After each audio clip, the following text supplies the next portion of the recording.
Hey everybody, how's it going? We are Extra Credit, and we are here to talk about these. In this series of weekly videos, we're going to be exploring the world of game design. I'll be doing the talking, James will be doing the writing, and over here is our new artist, Allison Theus, providing us with the visual aids. Alright, enough with the introductions, let's get down to business. Our first topic, bad writing in video games. It's a very common complaint. We all love our games, but we can't help but wonder, why is the writing in these things so terrible? Really, how hard is it to hire a decent scriptwriter? Well, let's take a closer look. It's true, video games have told some painfully bad stories over the years, and there have been more than a few lines of dialogue that are just nails on chalkboard painful to listen to. In fact, I think we've all been downright embarrassed for this medium at times by some of the ridiculous things that come out of game characters' mouths. But before we can try to find a solution to this problem, I think it's important that we understand something. Video game storytelling isn't just about the writing and the dialogue. Because video games are an interactive medium, the gameplay and the mechanics of the world are just as important to telling the story. Narrative, not writing, is what we should actually be talking about here. All too often, even seasoned professionals talk about the writing as if it existed independent of all other elements that go into game creation. Well, it doesn't, and we aren't going to be able to create compelling narratives in games until we wrap our heads around that. So first, let's answer the big question.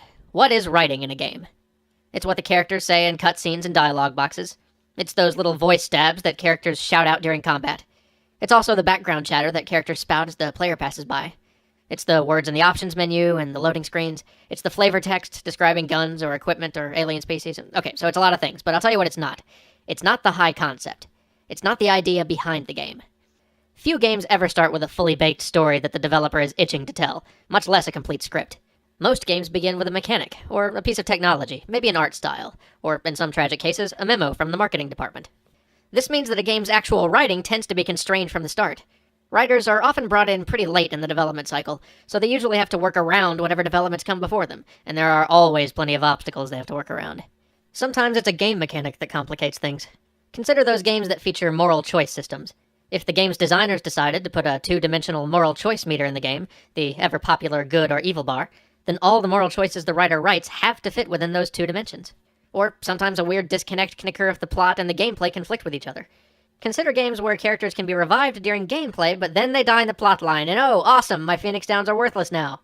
I'm sure you can all think of game mechanics like this that constrain a writer's options, but what other parts of development can act as roadblocks?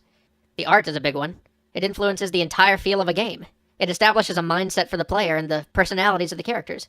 You can't go writing a light, fluffy script for a game with a gothic horror aesthetic.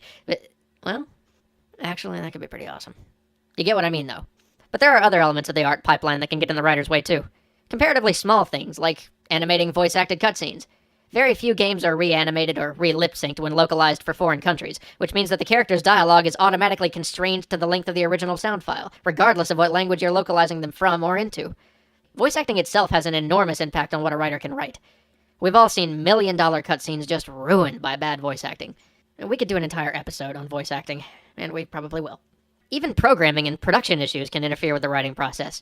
How good is the game's dialogue parser? How good are the internal development tools for branching dialogue trees? Oh, and remember, you can't go writing storylines that the dev team doesn't have time or money to develop. Alright, so it's clear that there are a lot of development issues that influence game writing, but trust me, that doesn't mean I'm letting the writers off the hook here. Let's take a look at what's going wrong on their end. First off, many game writers are actually hired from outside the game industry, and they don't really understand how to write for an interactive medium. This is all pretty new stuff, and they just don't have any experience with it. They don't understand that in an RTS game, when you give an order to a unit, its acknowledgement should be maybe only a second long, tops. Or that nobody wants to read huge blocks of text in a game. These types of writers often come from a background where dialogue or text account for the majority of their audience's engagement with their work, but this simply isn't true of most video games. Consider a TV show, even an action-heavy one. In 1 hour of footage, you probably have at least 20 to 30 minutes of dialogue. But in 1 hour of gameplay, you'll often have less than 10 minutes. Our medium is enormously compressed because we have so many other ways to convey narrative to the player. Which brings me to our last point, the general failure to create stories from an interactive perspective. Video games are a fundamentally different medium from all other mass media to date. You can't just write for it using old techniques from different media and expect it to work. You wouldn't write a movie script the same way you would write a novel. And you wouldn't write a newspaper column the same way you would a stage play. So why would you expect writing for video games to be the same as for any of these other media? Games can't tell their stories through disconnected segments of gameplay strung together by cutscenes.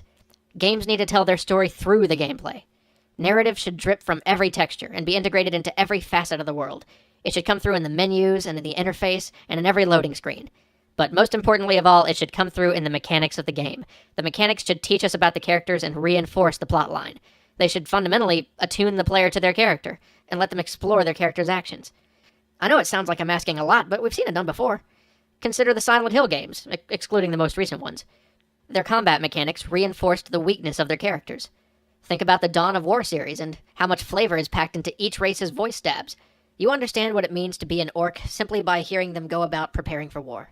Games like Shadow of the Colossus, Demon's Souls, or Bioshock deliver a great deal of narrative through their world and the environment alone. Even the Katamari games delivered a new kind of whimsical narrative through their artistic style, mechanics, and use of sound. Look, here's the key to take away from this. The development team must be conscious of the narrative of their game from the outset. The game's narrative should be considered as all of the elements of the game are created and assembled, because every part of a game helps to tell its story. Well, I think that about covers it. Thanks for watching, and see you guys next week.